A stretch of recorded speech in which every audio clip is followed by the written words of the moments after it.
And we want to kind of immerse you in what that means so that you feel very confident about what the school system is providing at Kingwood High School and how it can impact your business in a positive way.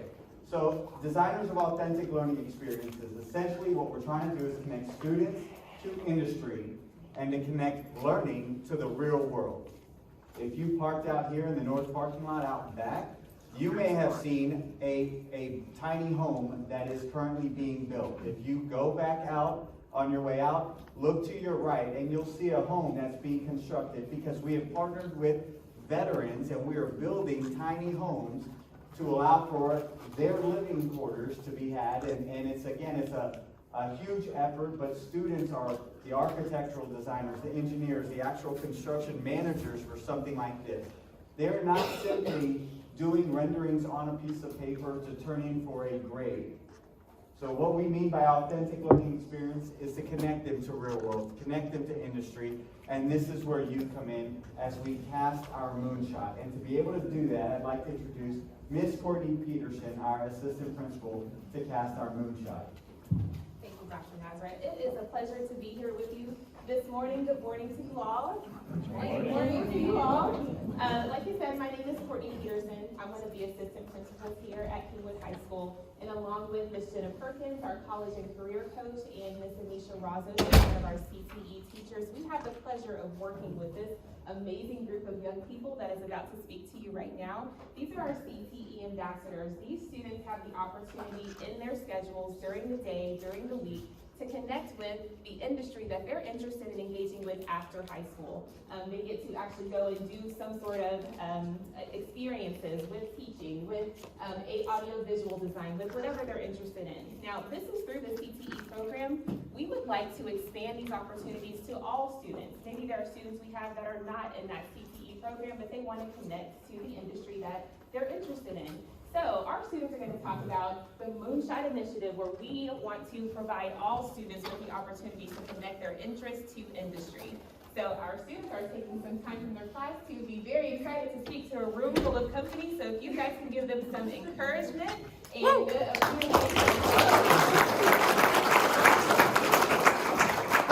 Thank you, everyone, and thank you for taking time out of your day to listen to us. We would like to introduce ourselves real quick. Hello, my name is Connor Schneiderman. Hi, I'm Kayla Swafford. And my name is Carolyn Newport. We are ambassadors for the Career and Technical Education Program here at Kingwood High School. As ambassadors for the CTE program, it is our job to spread awareness throughout the community, as well as to the middle and elementary schools about all the different career pathways that they can choose from when they get to high school. So as Ms. Peterson said, Kingwood High School has a Moonshot Initiative. Kingwood High School's initiative is that all Kingwood High School graduates will have at least some sort of exposure to their preferred career interests in the future, whether that be through an internship, a job shadowing, or just a day where they can see what their preferred position would be. The way we are doing this is in our classrooms, we are teaching the district's Portrait of a Graduate competencies. These competencies are global citizen, communicator, personally responsible, creative innovator, leader and collaborator, and critical thinker.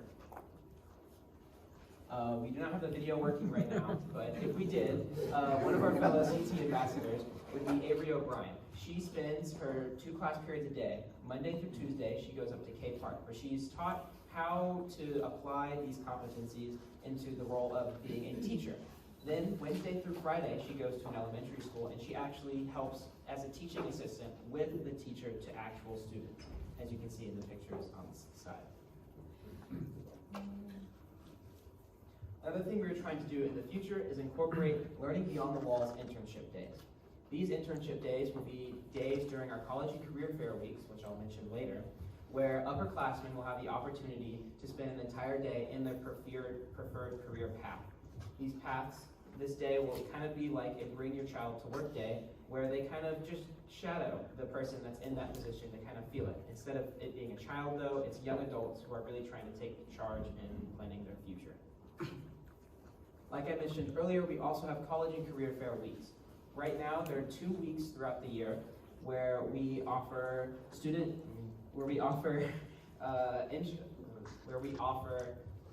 where we offer internship and college fairs. At these fairs, colleges and internships and businesses are allowed to reach out to the students during our lunchtime where they can learn more information on that career path.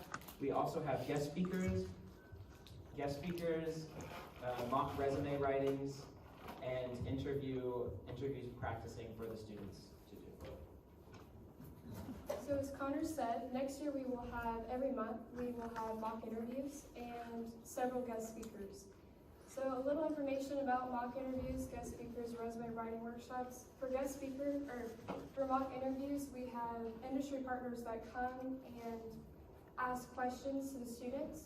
And for the guest speakers, we have industry partners that come and talk about their career pathways. And we also have resume writing workshops, which students are able to come and create resumes and digital portfolios. So we'd like to share some numbers with you. We have 104 industry partners, 165 internships, 184 college partners, and we have 292 students that have been able to engage. And we would love for you to get more involved with us. Thank you, Kayla. So to reiterate what she said, as students, we really appreciate these opportunities that we've been given to participate in these things, because it's not very often that you get to hear about students taking a day off of school to go do an internship. So if you're interested in offering an internship or any of the things that we've mentioned, or connecting with Moonshot or finding out more, we have a Twitter that you can follow, but we also have a website that you can go to. And so the front page gives you just a little bit of detail about what Moonshot is, what we've done, what we intend to do, and there is a tab for community partners, second to the bottom, for you guys. And there's a link to become a partner, but also on the tables in front of you, you should have a little brochure that has a QR code for you to become a partner with us today. Thank you so much for listening to our presentation. If you have any questions, please feel free to ask.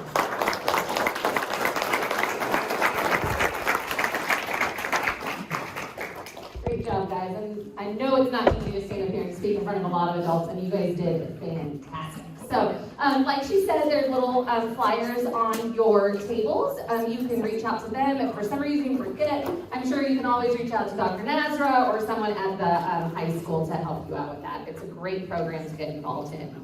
Our next speaker is going to be from our presenting sponsor, HCA Healthcare Kingwood. It is Dr. Raghavan, and he is the Internal Medicine Program Director. And I'll pass it over. Awesome. Another round for the students. That was really amazing. So this is my first Bizcom. Very excited to be here. Thank you all for inviting me. And tell you a little bit about myself. So I grew up in Ohio, and I got to Texas as fast as I could, as they always say. I went to medical school at Baylor about 20 years ago, and then just stayed on in the medical center, working at the Baylor College of Medicine for 11 years.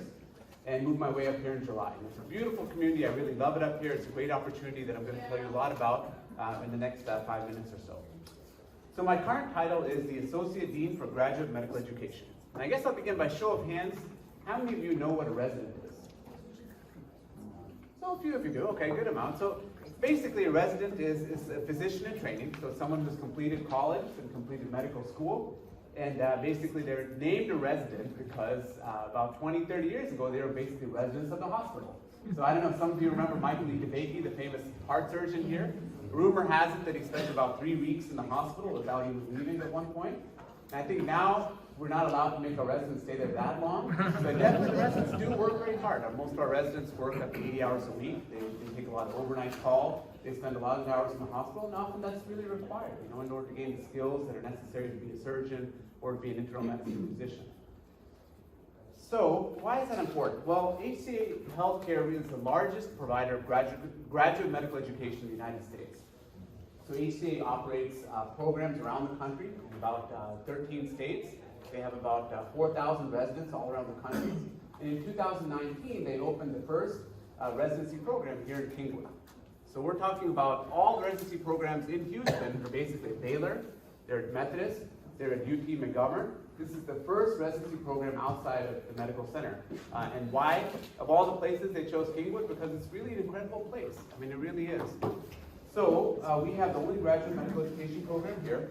Right now, we have about 128 young physicians who are here in training, and they're training to be surgeons, emergency room physicians, internal medicine physicians, cardiologists, and they're going to go out and practice. And we're very excited that we have 20 residents who are going to be graduating from our program this June.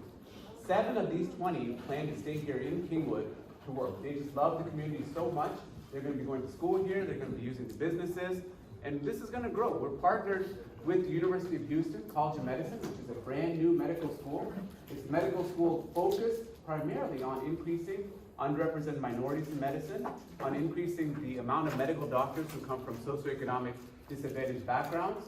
And they really want to get physicians and students from the community to go to their medical school. And over the next 4 years, we're going to have over 100 medical students rotating through our hospitals and our clinics here in Kingwood. One other really amazing statistic to share with you is that 20% of surgeons in this country are female. This current July, we matched an all-female class of interns into our surgical residency program. That is amazing. So, I guess to talk with you guys about the business, what can medical education do for the community? So we really have an amazing medical center, right? Right around the hospital, there's a lot of clinics and offices many of you are familiar with already. We need to really brand that and make it very attractive because we are going to have rotating students, we're going to have residents, they all want to come here and practice. And as I said, a lot of our graduates are already planning to stay here. We talked about the moonshot with the high school initiative. Just the last 3 months, we've had a high school student shadowing us in our clinic. She's someone who wants to go into a healthcare profession. This has been an amazing opportunity for her. I think many of you who know people who want to go into healthcare, they shadow physician offices, they go to these physicians who may have been in practice for a long time. That's great. But imagine if you're a high school student, you get to go to a clinic where you're working with students or working with residents, people who are much closer in age, who can give you the kind of advice and guidance that you really need in order to choose that career track and what you need to do to get ahead. With me over there, sitting over there is Mr. Mark Groff, who's our practice manager, and Dr. Alec Rhodes, who's one of our residents, our first-year resident. And I want to talk a little bit about the continuity clinic. So you do have flyers on your desk for a continuity clinic.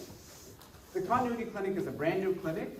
Basically, our resident clinics, we have all of our residents who have clinic spots and they're supervising physicians. One advantage of the resident clinic is the amount of time that they get to spend with residents. I'll tell you a story about a patient who saw us quite recently. This is a patient who has kidney disease, a patient with heart failure, a patient with many different medications.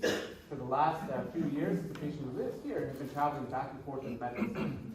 45 minutes one way, 45 minutes back. Found us online, came to our clinic. The first visit, she spent over an hour with one of our doctors. I mean, how is that almost unheard of, spending an hour with your physician? The patient got off several of her medications, and she was so happy, and she was able to come back within a couple of weeks to follow up on her health care and her outcomes. And she told us, she said, I'm so excited to finally have a clinic near my house where we can get care from people who are really kind of experts in the field and able to spend as much time as we need with our patients. So our residents can spend up to an hour with our patients. They have a pretty open schedule, and it's really amazing for all of them. The other physicians in the clinic, so myself, one of the supervising physicians, Dr. Bhavna Lal, who's an international expert on COVID. She comes on the news all the time. She's a faculty at the University of Houston. And then Dr. Fernay Lacour-Chestnut, who was with me at Baylor. She actually grew up in the Lake community, right in Humboldt, and now practices with us here in Kingwood. So all three of us are the supervising physicians at the clinic. I'll say there is a stereotype out there about having learners in the medical center, and I think everyone's heard that, is that, oh, I don't want a student to see me, or I don't want a resident to see me. And I'm here to dispel that. I can say, as being a patient myself and as being a practicing physician in a teaching environment for the past 11 years, there's a lot of advantages to having residents and students in the clinic.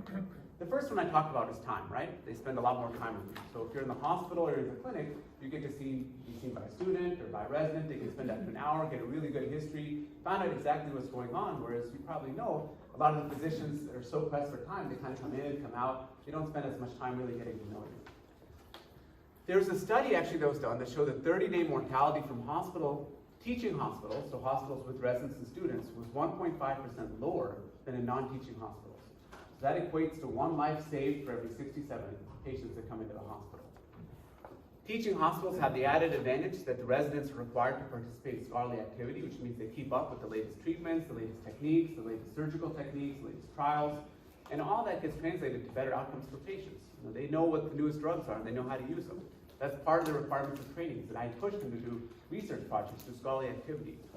Having this medical center complex that we're talking about, where we just have these brand new residency programs, we're going to have students coming in, huge opportunity to grow healthcare in this community. Build clinical trials, to build new pharmaceutical companies, to really attract a whole lot into the business here. And of course, to support the residents, they're going to need housing, they're going to need entertainment, they're going to need restaurants, they're going to need all the stuff that you all provide.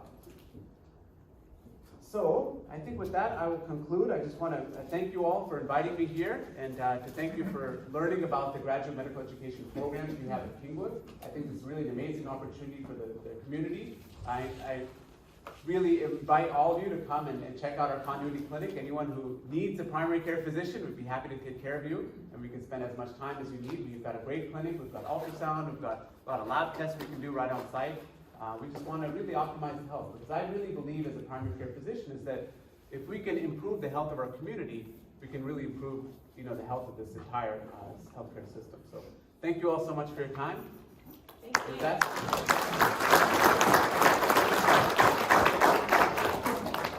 Thank you, that was some great information. I feel so lucky to have HCA Healthcare Kingwood in the area. They're always a great presenting sponsor, and it's wonderful to have such great medical care close by. So, with that, we are going to move on to Humble ISD, Dr. Roger Brown, to give us an update on the bond. You should have information in front of you that you will probably be referring to. Thank you so much. I appreciate being here and giving me this opportunity to talk to you about the upcoming bond, but also talk a little bit about the 2018 bond. But as you were speaking, after I have to tell you that I got thinking about when I was a building principal and I had finished my dissertation and had been awarded my doctorate, and I don't talk about that, but the secretary got on the intercom and said, "Hey, we need to congratulate our newest doctor." And I'm standing there in the passing period, and this young man comes up to me, I'll never forget it. We're standing there against the wall, and he said, "Well, congratulations." He goes, "My mom's a nurse. What hospital will you be working in?" I said, "Well, it's a little different." So anyway, we appreciate your service for sure. And so I want to talk to you about the bond. The board in February called for a bond election this May the 7th. But that process starts long before that, the board calls. We had a 2018 bond, $575 million, and as that progresses, and we get towards the end of that, we start thinking about, well, do we need to go out to the community for another bond? So we have a facility assessment completed of all of our buildings. We gather that information. So where are we with our buildings? How are they looking? Then we do a demographic study. So how fast are we growing? Are we still growing? Where are we growing? And we gather that information, and then we call for a community citizens bond committee. So anyone in the community that would like to serve on that committee can. And that took place in the fall of 21. So we met through the fall of 21, about 150 individuals served on the committee, and they looked at the facility assessment, they looked at the demographic study, they discussed projects, and they made a recommendation to the board in January. Here's where we think you need to go. Here's our thoughts on the upcoming bond. So the board took that information. In February, after discussion, they called for a May bond for $775 million. So today we have a short video we'd like to show that talks about that. And then I have about 4 or 5 slides that we'll wrap up with. Beginning in April, you will have the opportunity to vote on 2 propositions that affect Humble ISD students, teachers, and our community. A Citizens Bond Advisory Committee met from September to December to discuss possible bond projects. In February, the Humble ISD Board of Trustees called for a bond election. Some of the goals of Bond 2022 are to enhance safety, manage growth, make capital improvements to existing campuses, and provide learning opportunities for all students, including those who live in established neighborhoods as well as those who live in new neighborhoods. All while preserving general funds for teacher raises by having Bond 2022 funds available to pay for capital expenses. Humble ISD continues to be a fast growth district.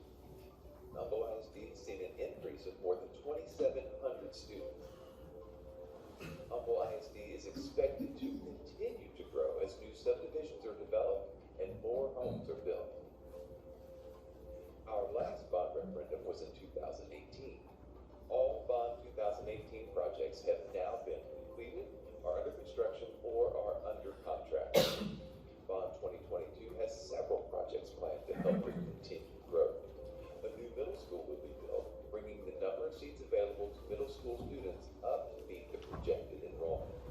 A classroom addition at Summerwood Elementary would accommodate increased student enrollment and allow the district to make boundary adjustments to balance out enrollments among schools in this area.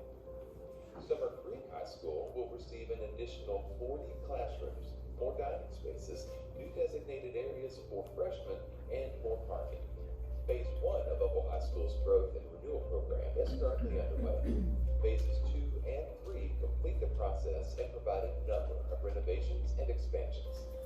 Bond 2022 also provides for the replacement of 3 campuses: Foster Elementary School, Ross Sterling Middle School, and a new permanent Mosaic program building which will serve students with disabilities aged 18 to 22, as well as provide space for special education support staff members.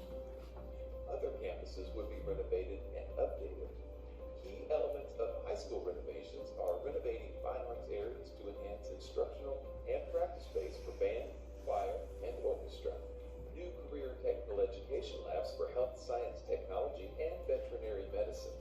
Adding outdoor fitness areas, including obstacle courses for JROTC, and adding turf on baseball and softball fields. Middle school updates, renovations, and expansions include adding a practice gym to schools that were originally built with 1 gym. This would bring our older middle schools up to the same standard for gyms as our newer middle schools. Adding a dance classroom with mirrors, a dance floor, and a sound system to every middle school. New career and technical education labs for STEM and culinary. Adding windows and skylights to bring in natural daylighting, and adding outdoor fitness equipment for PE. The community would be permitted to use this middle school equipment outside of school hours. Elementary school updates, renovations, and expansions include replacing or adding 2 elementary playgrounds. The new playground equipment would be focused on imaginative play and learning. The new equipment would be installed on handicapped accessible ground coverings instead of mulch. Each school's playground would have a unique theme, and the district intends to publish a map of themed playgrounds for the community's use outside of school hours. Windows and skylights would also be added to bring natural daylighting indoors. Bond 2022 also includes funding for capital improvements like replacing roofs, chillers, and buses, a child nutrition work area renovation, and $45 million in funding for technology. A question we often hear is Bond 2022 going to make my taxes go up? No.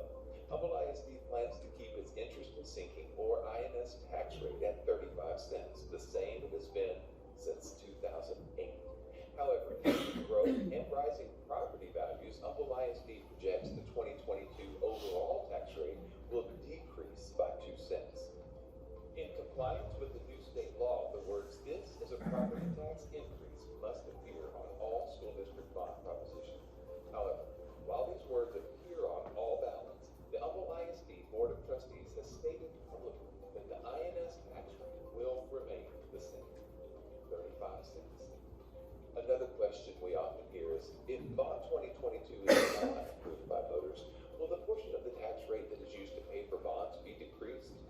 No. If Bond 2022 does not pass, Humble ISD projects that there will be no immediate change in the INS tax rate because the district is required to continue making payments to service our previous bonds. Expenses such as air conditioners and roofs can be paid for out of those bond funds. When a district does not have bond funds available, all expenses must be paid for out of the district's general fund or from other sources. This depletes these revenue sources, leaving less money available for all other expenditures. Approximately 85% of the general fund is allocated to salaries and benefits. Bond funds preserve general funds for teacher raises because capital improvements can be paid out of bond funds instead of the general fund. On the ballot, there will be 2 propositions. Proposition A is authorizing Humble ISD to issue up to $730 million in school bonds for facilities and buses. Proposition B is authorizing Humble ISD to issue up to $45 million in school bonds for technology. Technology items with a shorter useful life are financed with shorter term bonds in compliance with state law. When you vote on the Humble ISD propositions, you can also vote on 2 statewide constitutional propositions designed for property tax relief. Humble ISD's bond plan to maintain or lower the current tax rate takes into account the possibility of the homestead exemption being increased from $25,000 to $40,000 if the statewide constitutional amendment passes. Early voting will be held from Monday, April 25th to Tuesday, May 3rd. Election day is Saturday, May 7th. For more information, visit humbleisd.net/bond2022.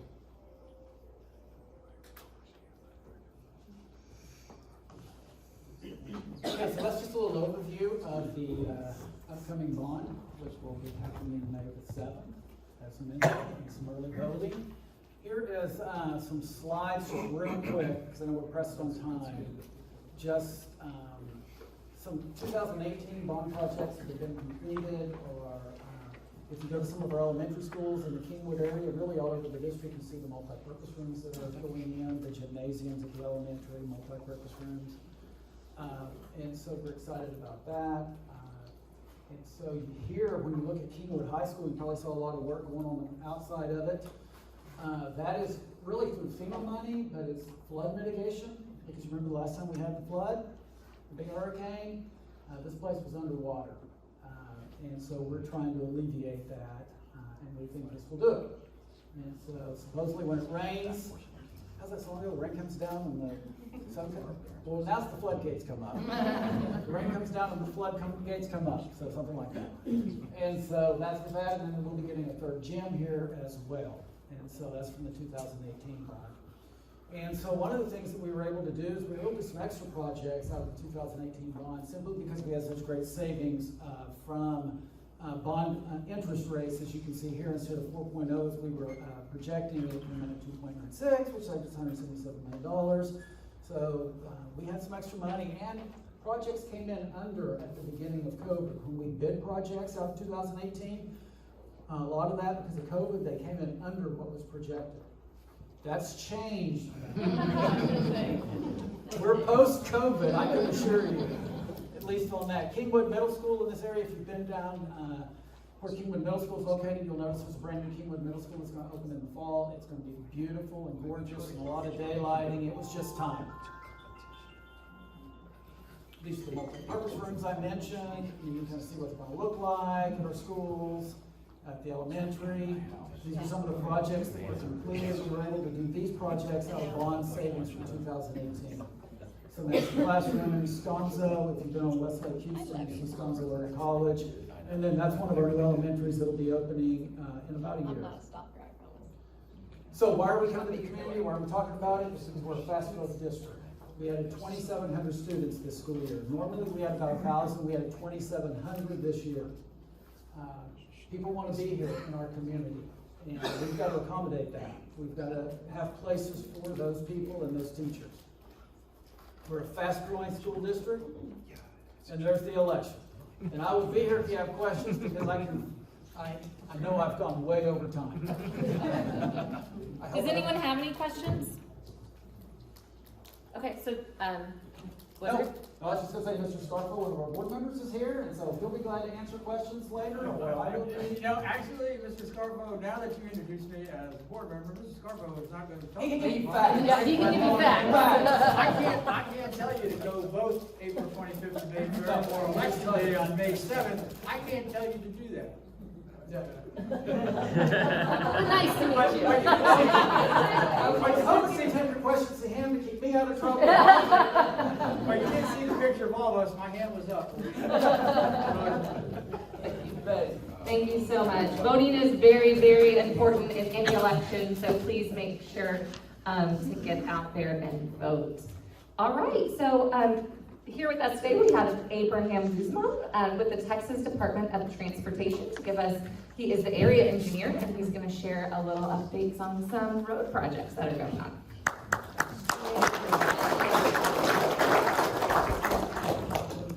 Good afternoon, everybody.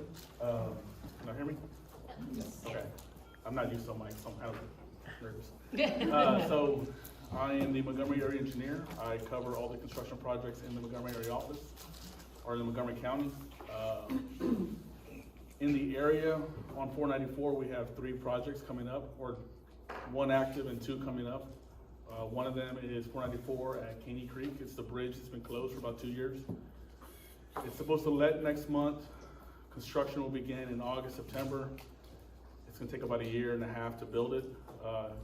They're building it for ultimate configuration, so in the future, if 494 ever gets widened, it'll be a 4-lane bridge with sidewalks. It's gonna be oversized. So whenever 494 gets widened to that in 10, 15, 20 years, the bridge is done. So, and it'll have sidewalks, I believe on one side, maybe. It'll have sidewalks on one side because of the railroad. We couldn't get it on the other side.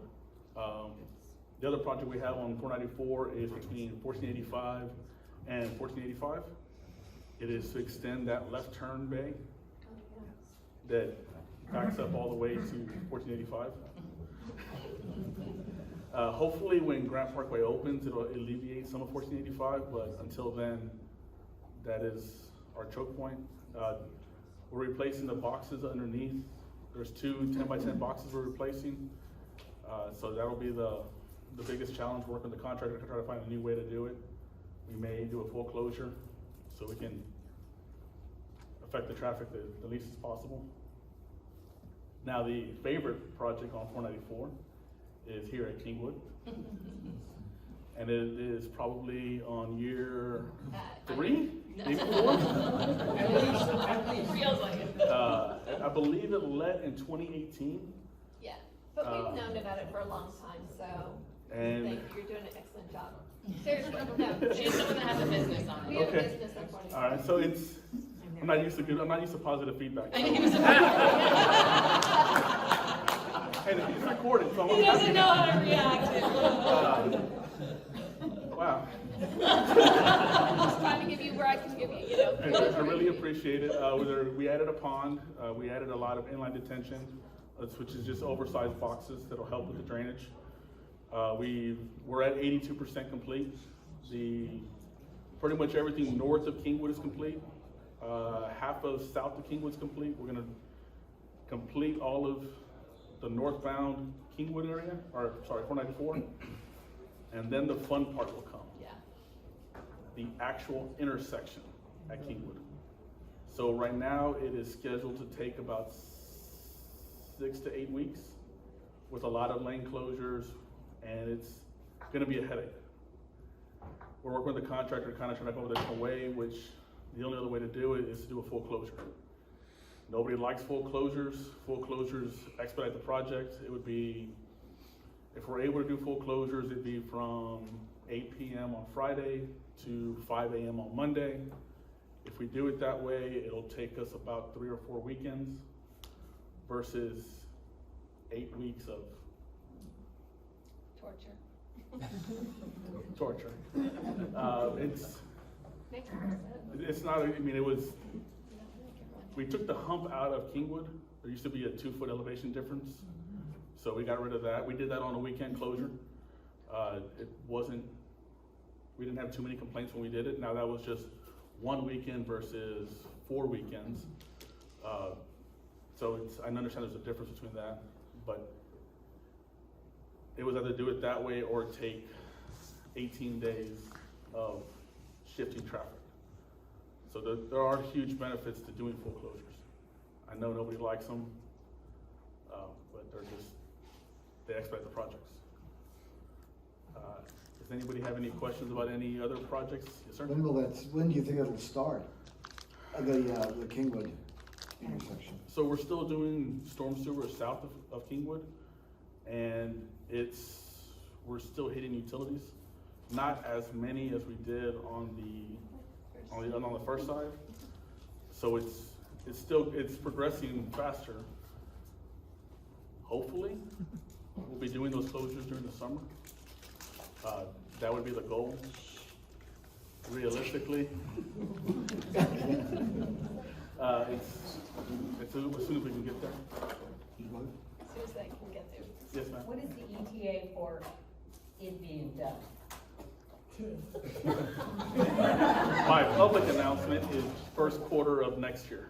First quarter, or wow. It's realistically, we can probably, if we can do the full closure, it'll expedite everything. We're making really good progress right now on the whole project in general. Once we did the switch, it's a tight right of way. You know, we have to allow utilities in our right of way. You know, if we don't allow utilities in our right of way, then when you have AT&T, they have to buy their own right of way.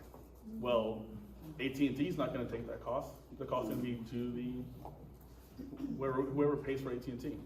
So they have to go in our right of way. It's a tight right of way. I mean, we could have bought more right of way, but if you buy more right of way in that area, you're going to kill businesses because they're already tight to begin with. So we try not to buy too much right of way because we don't want to impact the area, but then sometimes we should probably buy more. What are you doing to the intersection at Kingwood? So right now it's asphalt, and so we're gonna make it concrete like everything else. It'll be an early strength concrete, so normally concrete takes about 28 days to get strength. This one will take 8 hours. Okay. So There'll be it's designated turn lanes from east and westbound Kingwood to north and southbound 494. You know a little bit about Who's gonna that? decide the closure, whether it's full or not? we'll reach out to local entities before we make a decision. When you say full closure, are you still gonna be able to access the businesses by going a different route? Correct. It'll be the exact same way we did the last one. I mean, we've done 2 closures. One was a full closure. One was a closure just on Kingwood at the railroad tracks, and that was to let the railroad do all their work they need to do to accommodate our project. And they haven't been terrible. It's a lot. And it's a busy intersection, and it needs it. The goal is to be done before North Park kicks off. Yeah, that's my next question. I was like, well, before you start the big one, another one, you're gonna finish this one first. That's the goal. Speak into the microphone. No, I'm kidding. Perhaps. Right. It's North Park's not my project, so it's And end it on the agenda. in theory, this project should have been done 2 years ago, but we hit utilities. You know, we've hit AT&T, we've hit City of Houston Water, we've hit gas. You know, these are all utilities that need to be available, so we can't just say, we're gonna cut your line and build my project. You know, it hurts the community to do that. So yeah, it's painful to drive through our construction, but what's more painful? You don't get water, or you... There's a lot of people involved, so you definitely have to take the time. Right, and so There's a method to your madness. there is a method to our madness, and It's gonna be great though. Yeah. And the transition, you know, it has impacted us, so thank you. It's good. Well, I'm glad to hear that. Yeah. Yes. Thank you very much. I didn't tell them that we would invite, but if you do a full closure, just make sure not to have like a heart attack between 8, p.m. and 5 a.m. because you're not gonna be able to get to the hospital quickly, right? So that's gonna be a big fear, so. But he'll be here afterwards if you have questions about that. All right, our next speaker is going to be Diane Hendricks. She's going to talk about the 30th Annual Partnership Golf Classic, which is right around the corner. And we coordinated our outfits today. Now the fun stuff. Yes, we are 10 days away from our 30th Partnership Golf Tournament at Clubs of Kingwood.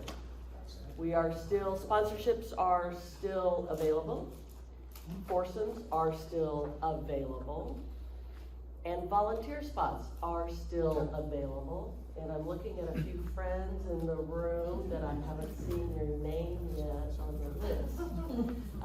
But please come out and join us for the day. April 25th from Kingwood.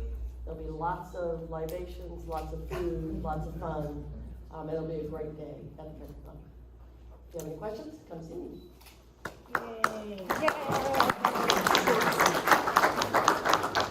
And if you suck at golfing, can you still come? Absolutely. Okay. Volunteers are for. Oh, okay. Well, what if I want to participate? I want to ride a golf. You can still wear the cute outfit and volunteer. That's what I do. Well, another party that's coming up, do we have that sign? Sam, Ma'am? where's the slide? Oh, absolutely.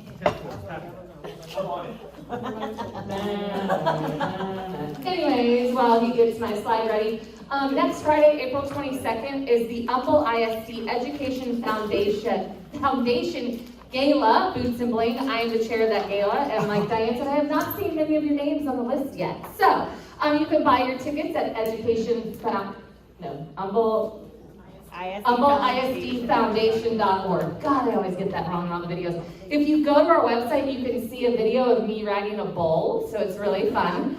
It's going to be at Stampede Houston, which is right up the way, Friday night from 6:30 onward. It's going to be a blast, guys. We're going to announce our Teacher of the Year, our District Teacher of the Year. Yes, here we go. We've got pool, we have axe throwing, we have line dancing. You can ride the bull, which I did once for the video, and then that was it.